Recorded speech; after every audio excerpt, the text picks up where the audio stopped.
Hello everyone, welcome to another video. অনেকদিন পরে যদিও because you guys know that we lost the UCL match and ওই দিনই আমি একটা ভিডিও বানাইছিলাম যে বলছিলাম যে we believe যে আমরা কামব্যাক করতে পারবো বাট কিছু ইন্টারনাল প্রবলেম থেকে যায় বার্সার।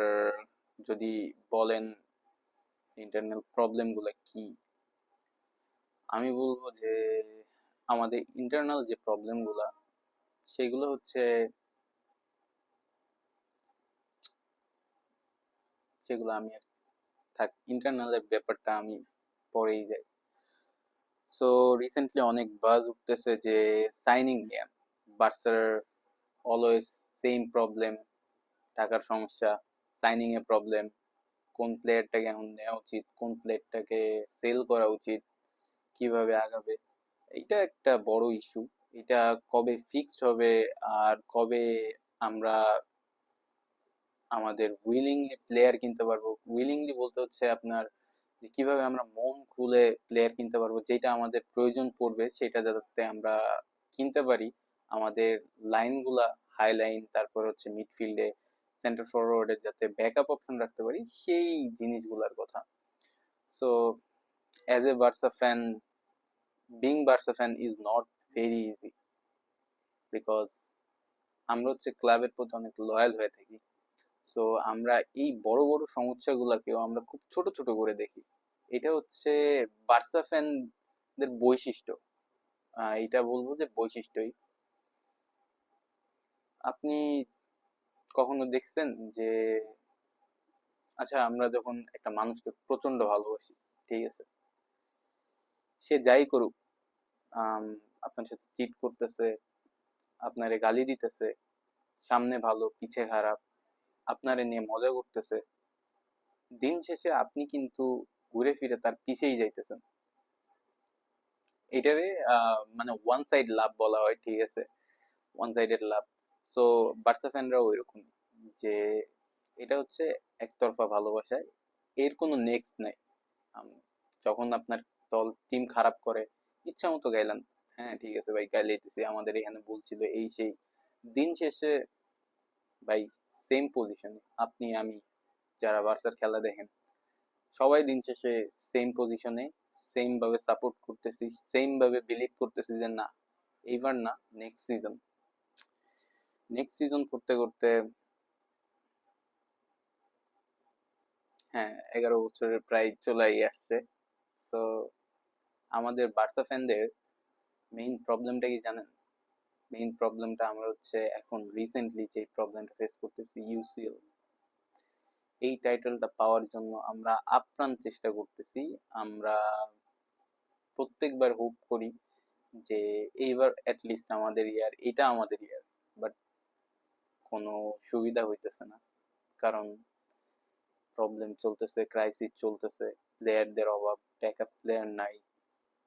যেমন ধরেন যে রাফিনিয়া, ওর ব্যাকআপ অপশন নাই, পেড্রির ব্যাকআপ অপশন নাই, জিরার্ড মার্টিনের, সরি জিরার্ড মার্টিন না, পাও কোভারেসি ব্যাকআপ অপশন নাই।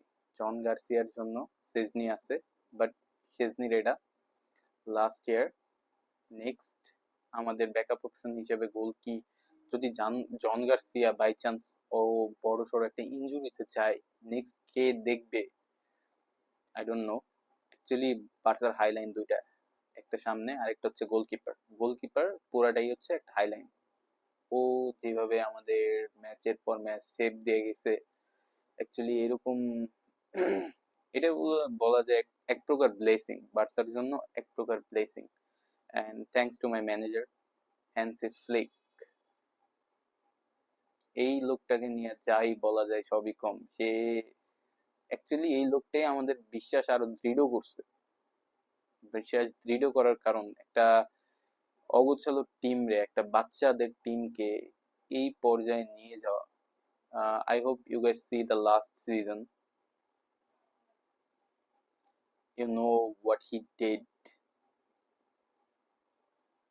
সো আরো ট্রাস্ট, আরো ট্রাস্ট, হোপ, আর একটু বেশি হোপ জাগছিল যে না অ্যাটলিস্ট আমরা পারবো। নেক্সট সিজনটা যেভাবে গেছে, স্লাইটলি আমরা বের হয়ে গেছি ইউসিএল থেকে, বাট চাইছিলাম যে এই বছরে অ্যাটলিস্ট যেই ফর্মটা ছিল, আমরা ভাবছিলাম যে এই বছরে না, এই বছরে আমরা কামব্যাক দিব বা এই বছর আমাদের বছর হবে। বাট ভাই, একটা ফেইথ বলেও কথা আছে, ফেইথে যা ছিল ওইরকমটাই হয়েছে। সো আমরা out of the UCL right now. ওই একটা কথা আছে না যে না, নেক্সট টাইম দেখবো, এখন এটা আমাদের রক্তের সাথে মিশে গেছে বা আমাদের কথার সাথে মিশে গেছে যে নেক্সট টাইম। তার জন্য এই না যে আমি আমার প্লেয়ারদের ছোট করতেছি, আমার ম্যানেজারদের ছোট করতেছি, আমি যে টিমটাকে সাপোর্ট করি তাদের ছোট করতেছি।